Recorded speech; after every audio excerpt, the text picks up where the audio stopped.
¿Quieres saber más del ECPPT? Sí, esa certificación de e-learning security orientada a pentest, o no la conoces y quieres descubrirla. En la serie de vídeos que empieza hoy vamos a descubrir en qué consiste la certificación, preguntas sobre el examen y vamos a estar en compañía del hacker ético, José Manuel, que acaba de sacarse esta certificación y nos va a ayudar en la resolución de un laboratorio. En el vídeo de hoy hablamos de la certificación, cositas del examen, cositas que deberíamos conocer, así que quédate hasta el final y empezamos a ver cómo es el entorno del laboratorio similar al del examen. Pero no me enrollo más, dentro vídeo a resolver las dudas.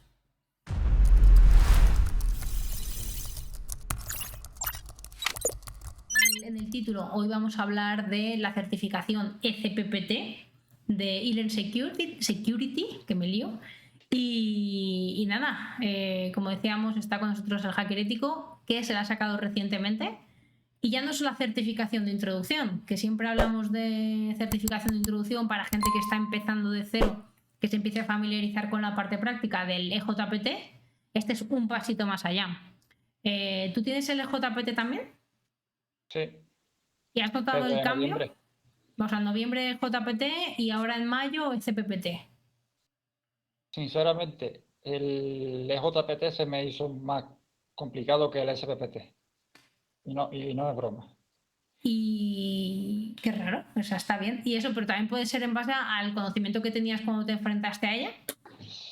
Seguramente el tema de enfrentarme a ese tipo de plataforma, a ese tipo de laboratorio, sí, seguramente será por digamos, la primera, el no saber a lo que te ibas a enfrentar, que ahora sí, digamos que la plataforma del SPPT es la misma, y claro, eso no saber a lo que te vas a enfrentar nos ayuda. Después, ciertos ataques, ciertas enumeraciones y demás que había que hacer en el JPT para ir avanzando de máquina en máquina y tal, eran más complicadas que las del... La del Igual CPPT. aquí estoy abriendo un melón, pero es cierto. Bueno, o sea, no, es perfecto. Además, yo creo que es la parte de la experiencia que está chula cuando compartimos sobre las certis. Es nuestra experiencia personal y decir que te ha parecido o te pareció en su momento más complejo, que sí que va a estar por un lado el punto de vista del conocimiento que tenías entonces en octubre, al que has ido ganando también estos meses, que no has parado de formarte, lógicamente juega a tu favor. El hecho de que fuese una plataforma desconocida y que no sabías a lo que te enfrentabas entonces y ahora ya saber un poquito qué te podías encontrar, por supuesto, vuelve a jugar a tu favor, entonces es interesante. A nivel de conocimiento técnico, entiendo que ahí sí que has notado el salto de lo que necesitas conocer. De cara a las vulnerabilidades de las máquinas, no, porque digamos que son vulnerabilidades que en máquinas fáciles, medias de HasDevo, de Proving Grounds, trata a diario. No son máquinas, no son máquinas de idea feliz, en ese sentido son máquinas reales. La parte que sí he podido notar un poco más el cambio, el tema de pivoting, que hasta porque en el JPT es un poco un routing, pero es muy básico y tiene poca complicación. De cara a el tema de trata pivoting y sobre todo buffer. Aparte del buffer overflow que veremos también. Está muy, o sea, yo creo que es la parte interesante y de hecho a mí me llama la atención toda esa parte de pivoting, buffer overflow yo sí ya lo toqué cuando la parte de los SCP, pero yo creo que es una parte interesante de lo que vamos a ver y para que la gente que va llegando sepa un poquito cómo está estructurado, ¿vale? Esto no va a ser no va a ser solamente tocar el examen, no va a ser solamente hacer el laboratorio, van a ser varios directos en los cuales vamos a intentar estructurarlos y hoy pues vamos a conocer la certificación, vamos a conocer cómo es el escenario, la arquitectura del examen de esta certificación, cuántas máquinas hay, cuántas redes, cómo están conectadas y vais a ver el laboratorio que ya tenemos desplegado, en este caso en mi equipo, lo veremos desde mi pantalla y luego vamos a resolverlo. Entonces iremos máquina a máquina explicando cómo están conectados, también cómo se configura a nivel de, en este caso utilizamos VMware, cómo se configuran las redes para simular esas mismas redes del examen. Y luego una pregunta también que es interesante. No sé si este examen implica hacer un informe o no, o te lo dan simplemente mascado a nivel de meter flags. ¿Cómo funciona esa parte del informe? El examen simula un entorno real. No es el tema de Hatter o Proving Ground de tener que buscar flags. Es buscar la máxima cantidad de vulnerabilidades posible. Y la idea principal del examen es rutear todas las máquinas, hacer root en todas las máquinas. O sea, y sobre el tema de numeración, que haríamos normalmente para buscar temas de flag y demás, en este caso serían más bien pistas para ir avanzando para ir avanzando en el examen. Y de cara al informe, pues habría que hacer lo que vendría a ser el informe de un pentest real. No sería como, por ejemplo, los write que hacemos de las máquinas y demás. Aquí se habría que meter temas de valorar el riesgo, valorar cómo solventaría esa vulnerabilidad, explicar el paso a paso que hay que hacer para, digamos, replicarla. Sería un poco más tema auditoría, más bien, o un informe, el informe que te podrías encontrar en una auditoría real. Vale, perfecto. Pues así también contestamos a Jackie y será como una primera pildorita de cómo también hacer un informe y será la manera que será para el último directo de esta serie en la que cerraremos un poco cómo funciona esta certificación y ya no solamente la parte práctica. Por lo tanto, tema de notas, no sé si las iremos tomando a la par que vayamos haciendo, yo creo que puede estar interesante. Os voy a enseñar un poquito. Es primordial. Y es primordial. El primer consejo que os doy es orden, siempre muy ordenado, siempre anotando todos los detalles que os vayáis encontrando, que aunque parezca insignificante, aunque parezca que eso no sirve, anotarlo. Y no dejar el informe el último día. Y haciendo el informe casi a la par que vas avanzando en el laboratorio. Yo creo que ahí es muy importante y seguramente que si ya habéis estado en algún directo con nosotros alguna vez lo hemos comentado, es el hecho de la importancia de la enumeración. Si haces una enumeración bastante profunda, vamos a decir, muy detallada, y vas anotándolo todo, cuando te atasques puedes volver atrás y ver qué te ha faltado y para poder volver atrás tienes que tenerlo documentado. Y has dicho que además de reportar también en modo informe real esas vulnerabilidades, entiendo que tenías que organizar un poco la información. ¿También aportabas información sobre cómo se resolvería esa vulnerabilidad o cómo evitar que esté, dado que estás simulando ese informe real? Hay que añadirlo, sí. Es como requisito del informe. Vale. La certificación tiene varios requisitos y uno de ellos es que hay que rutear todas las máquinas, hay que llegar a usuarios de máximos privilegios, hay que localizar la máxima cantidad de vulnerabilidades posibles y en el informe hay ciertas partes que ellos digamos que te obligan a que lo tengas que apuntar en el informe y una de esas partes, digamos, cómo solventarías la vulnerabilidad. Genial, pues bueno, de esta primera introducción, hablando con José Manuel, hemos visto ya unos cuantos consejos. Recordad la parte de documentar, la parte de tener una metodología clara y un orden que va a ser esencial, tanto para que no os pongáis nerviosos en la propia realización del examen, que al final tenemos como una cuenta atrás, como a la hora de que el examen y la realización del mismo sea exitoso. Por recordar un poquito para la gente que no conozca la CERTI, ¿cuántos días tenemos de examen para realizarlo? Tenemos 7 días digamos, de laboratorio que tienen el laboratorio abierto y después hay otros 7 para montar el informe. Vale, o sea que los tiempos también son más o menos adecuados a lo que sería una auditoría real.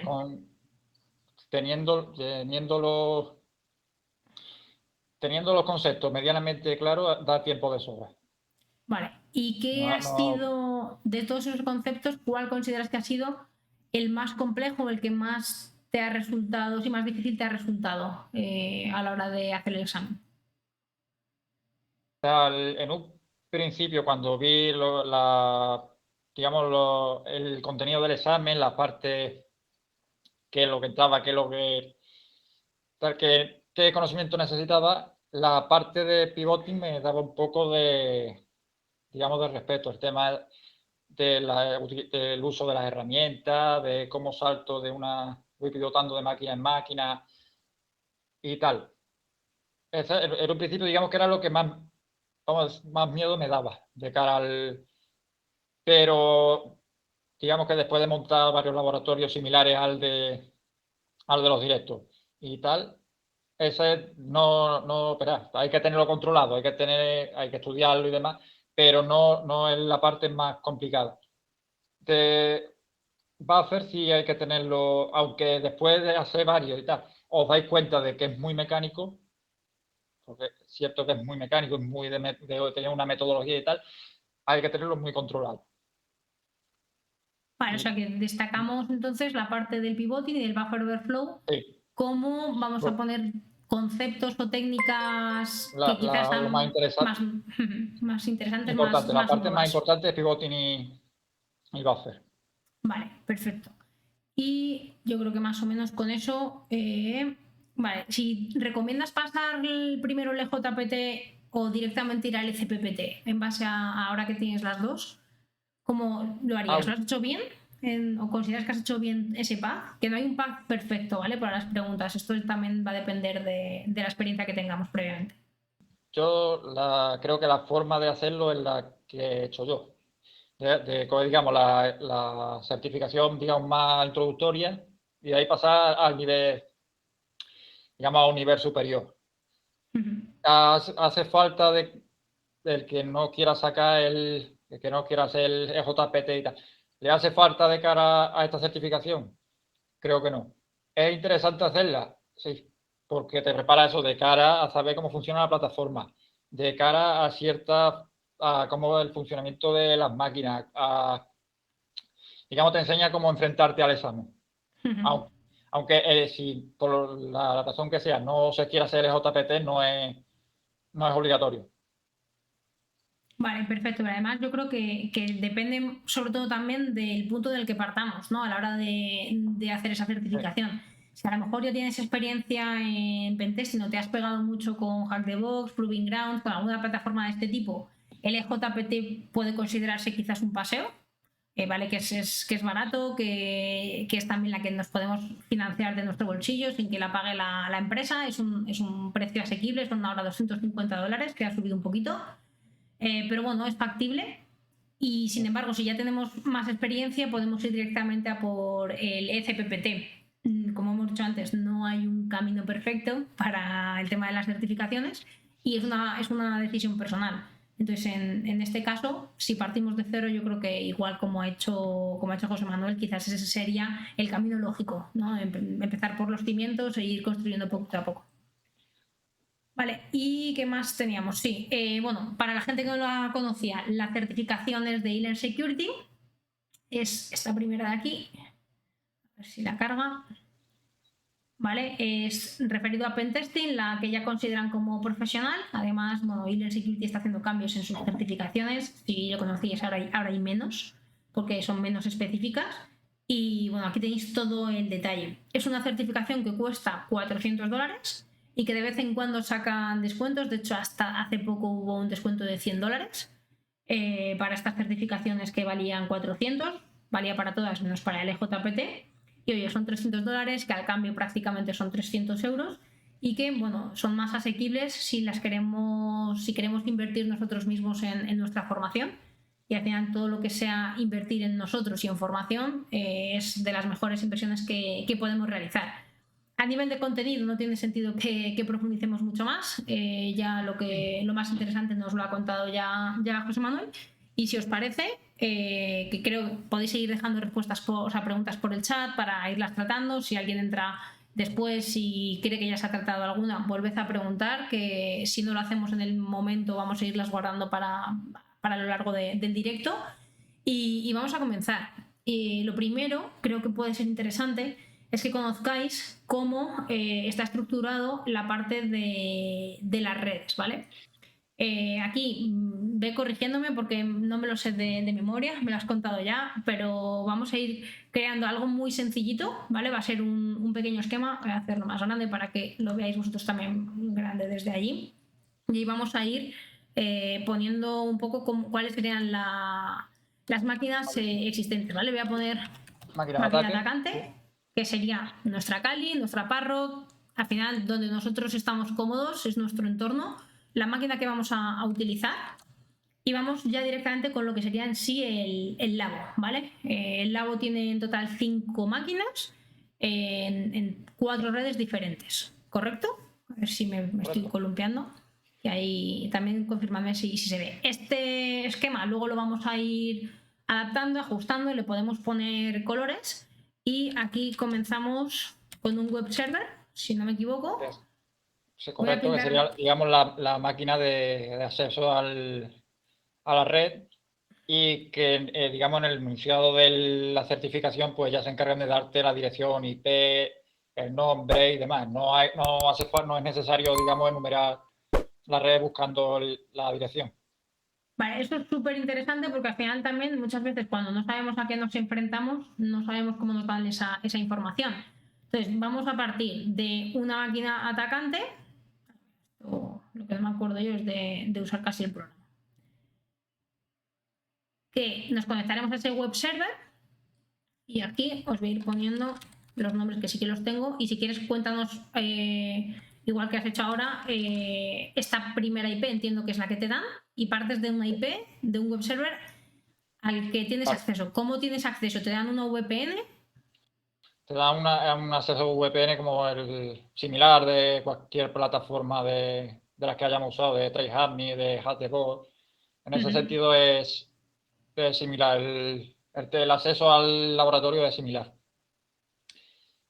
Ese ya sería el segundo segmento de red que si se enumera, digamos, el enunciado de la certificación no te dice direcciones IP y tal, pero cuando se rutea digamos, la máquina de acceso del examen, si se enumera bien, profundo y tal, te da una pista muy interesante y muy importante para, digamos, acceder al siguiente segmento de red. Te da ciertas pistas. Digamos que si no las encuentras, es muy complicado, prácticamente imposible acceder al siguiente segmento. Vale, o sea que dentro del propio examen te guía un poco si eres avispado a los siguientes pasos, ¿no? Digamos que lo que haríamos normalmente de buscar las flags y demás, pues en este caso sería buscar archivos donde te van dando indicaciones, digamos. Te van dando direcciones IP, en otras máquinas te van dando credenciales de usuario. Digamos que te van dando esa ayudita para avanzar. Vale. O esa pista, mejor dicho. Vale, voy a ir poniendo un poco las flechas y ahora empezamos a pintar para que se vean las diferentes redes. Pintamos un poquito los colores. Creo que esto es así y así se mantienen todos los enlaces. Y a partir de aquí, a ver si soy capaz. Es que me falta un... A ver si me acuerdo dónde narices estaba. Para editar el estilo general. Los colores y demás, sí. Eso es. Es que, o sea, lo tengo, a ver, en vista. En la versión web a la derecha. Ahí está, ahí está. Y este se puede poner. Digamos que otra parte interesante del examen, como comentaba, es enumerar. Sé que siempre es interesante, siempre es importante, pero en este caso no diría vital, porque se podría intentar avanzar sin las pistas, pero es bastante complicado.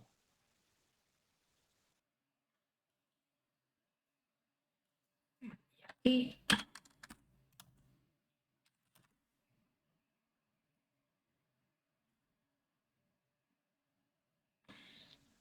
Que sepamos de qué es el examen.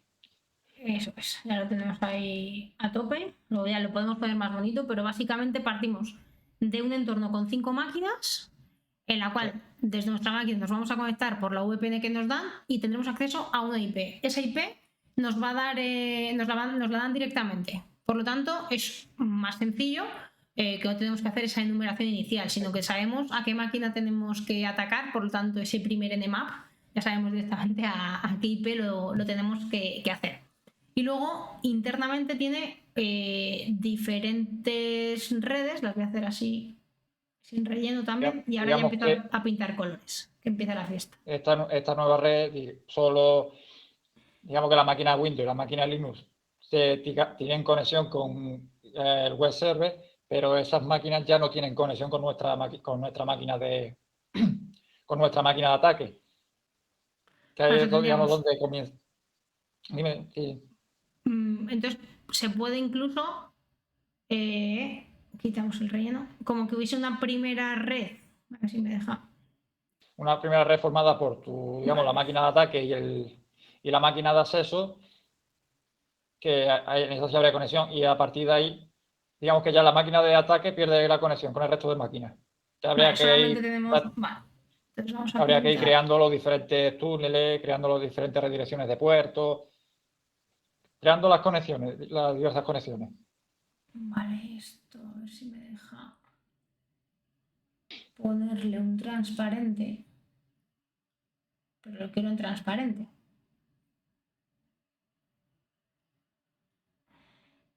Opacidad. Pero lo quiero mandar al fondo. Vale, no, sí, se ha mandado al fondo. 20, un poquito más. Ahí. Al fondo.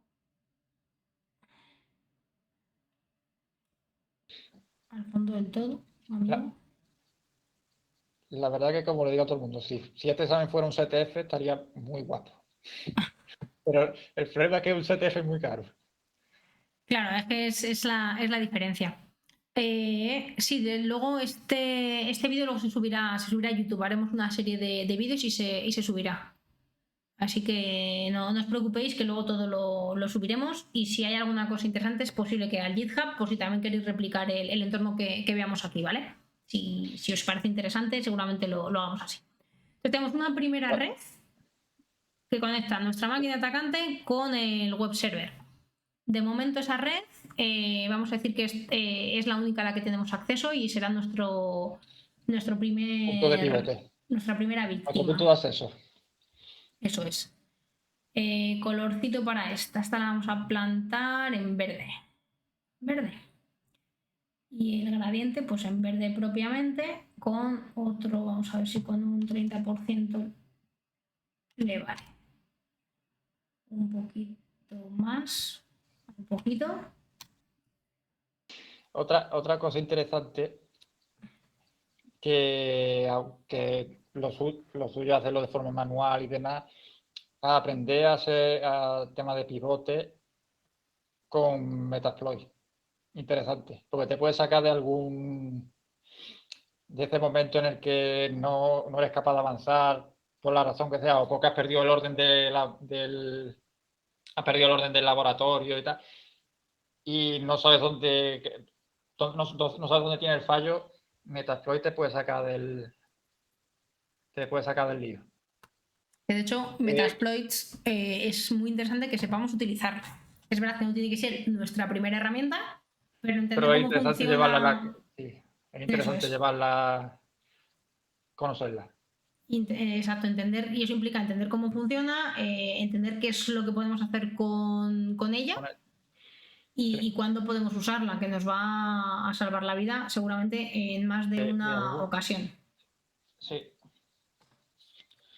Vamos a darle ahí al 40, elegimos otro color para la línea, pues vamos a ir por los rojos y el gradiente igual en rojito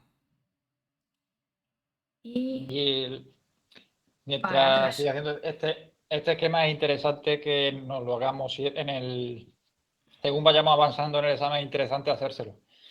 porque cuando, digamos, booteas todas las máquinas y llegas a la última del examen, esa shell, pues, esa terminal de comando, hay que devolverla a la máquina de ataque. Y eso hay que hacerlo a base de ir redireccionando entre máquinas. Hay que hacer, esto sí es vital, saber el orden de las máquinas dentro del laboratorio, saber qué conexiones tienen entre las distintas máquinas, porque eso ya lo iremos viendo según vayamos avanzando en el laboratorio. Pero hay un momento en el que hay que redireccionar un puerto 5 veces. Hay que saber el orden. Poca broma. Sí, porque digamos, para que haciéndonos una idea sobre el esquema que hay en pantalla, hay que redireccionar desde la última máquina, hay que llegar hasta nuestra máquina de ataque. Server hasta nuestra máquina. Habría que ir pasando desde web server a la que será la máquina de buffer, de ahí habría que pasar, habría que redireccionar hasta la máquina de Linux, habría que redireccionar hasta el web server de entrada y de ahí a nuestra máquina de ataque. Por eso, repito, que es muy importante hacerse un esquema de conexiones, un esquema en el que, digamos, lleves el orden del examen. Vale, o sea, eso es súper importante. Como bien dices, para saber un poquito por dónde estamos al final. Poder pivotar de una a la otra. Llamarlas, vamos a de momento numerarlas. Probablemente es luego, si lo ponemos más pequeño, incluso podríamos poner las IPs. Y al final, tened en cuenta que vamos a tener 4 redes diferentes. Y tenemos que ser capaces de saber en qué red estamos en cada momento. Sí, pues sobre todo en la parte, digamos, de tunelizar, de ir saltando de segmento en segmento, ahí el orden es algo menos importante. Pero cuando hay que redireccionar los puertos, sí, porque digamos que de web server no se puede saltar a Windows Admin. Tienes que pivotar o redireccionar hasta la que será la máquina de buffer y de ahí saltando entre las máquinas que tienen conexión.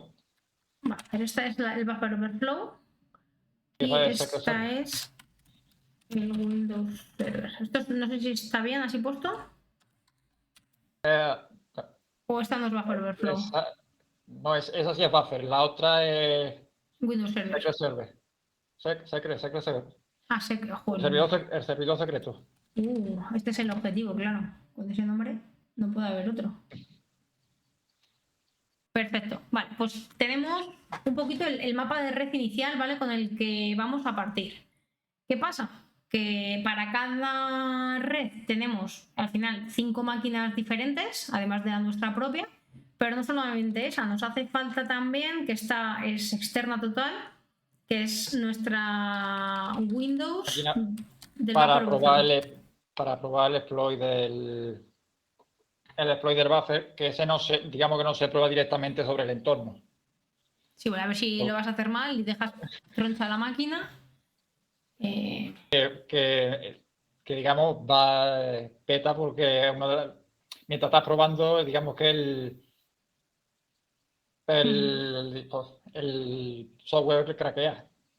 El Windows hay que levantarlo varias veces mientras vas probando el exploit, ¿no? Claro, pero mientras estamos probando el ejecutable vulnerable en la máquina Windows, hay que reiniciarlo varias veces. Porque cada vez que pruebas un exploit y es vulnerable tal, ya el software ha petado. Claro, o sea que aquí al final hacerlo, digamos, en local, que es una máquina que tú controlas, te permite reiniciarlo las veces que sea. Sin embargo, si estás en la máquina del cliente, digamos, no tienes tu control sobre la máquina. El exploit del buffer no aplica directamente sobre el entorno hasta que no sabes seguro que funciona. Perfecto.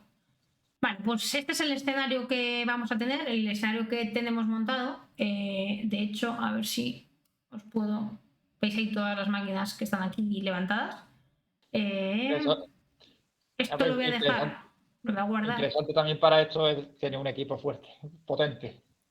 Interesante. Digamos que el límite en estos laboratorios lo pone el equipo.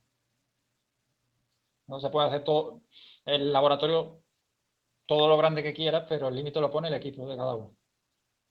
Vale. Sí, bueno, al final. Vale, este sería el diagramita, lo vamos a dejar por ahí guardado. Y luego lo podemos ir completando cada vez que tengamos más información de la máquina, ¿vale? Por ejemplo, en la red podríamos poner el rango de IPs, etc.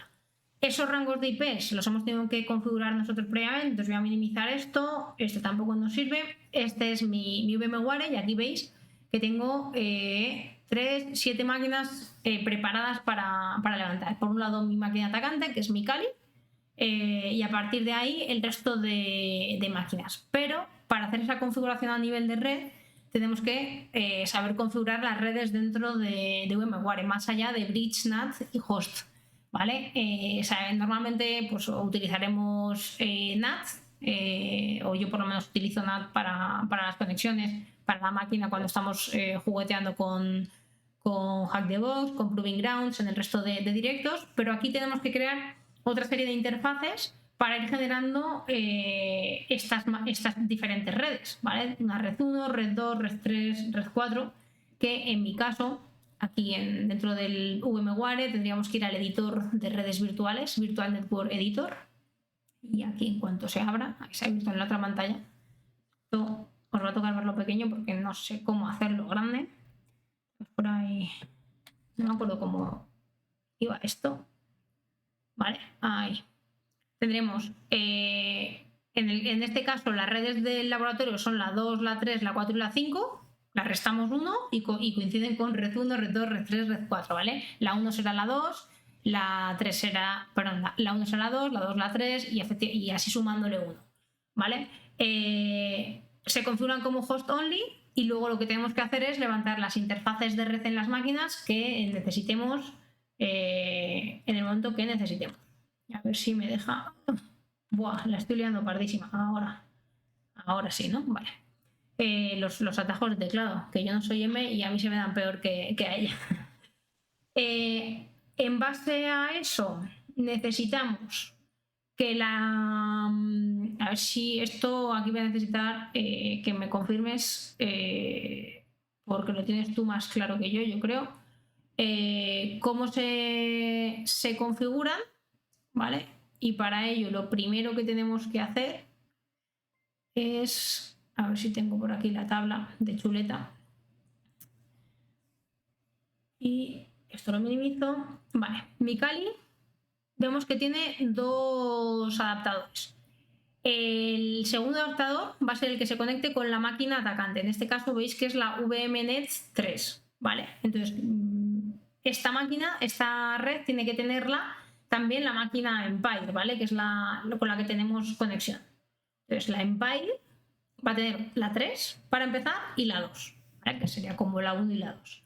Nosotros conectamos a la 3 y tendríamos acceso a la 2. Dentro de la 2 deberían de estar también Windows Admin y Linux Sysadmin, que serían la red verde. Esto va a ser un lío de números que ya ves tú para explicarlo. Además creo que están bien configuradas, pero seguramente si hay algún fallo es culpa mía. Hemos dicho que serían Sysadmin Linux y WinAdmin. Tiene que tener la 2 y tiene que tener la 2. ¿Vale? WinAdmin solo tiene una interfaz de red, que es la 2. Al final, si os dais cuenta, no conecta con nadie más. Y sin embargo, Sysadmin tiene que tener una más, la 2, y la que ya no me acuerdo cuál será. No sé si será la 4. Sí. Esto lo cierro. Sysadmin 2 y 4.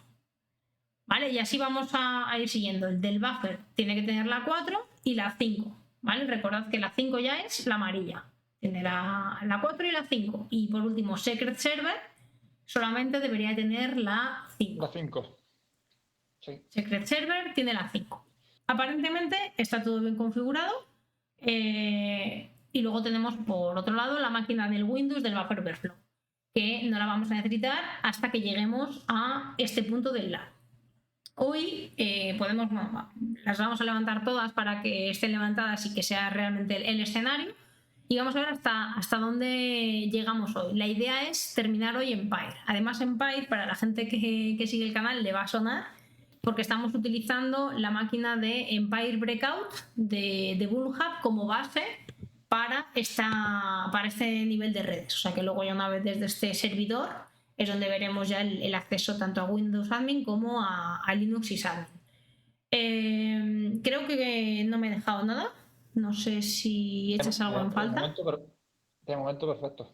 Yo creo que está todo El laboratorio montado. En ese aspecto y montado, así que esto de momento lo minimizamos, lo tenemos ahí por si acaso y vamos a empezar a levantar máquinas aquí como si no hubiese mañana. Y hasta aquí el primer vídeo de esta serie de vídeos orientados a un laboratorio similar al examen del ECPPT. A partir de los próximos vídeos iremos resolviendo las máquinas que tenemos montadas en el laboratorio e iremos viendo qué técnicas necesitamos conocer para poder superar la certificación con esto. Nos vemos en el siguiente vídeo. Adiós.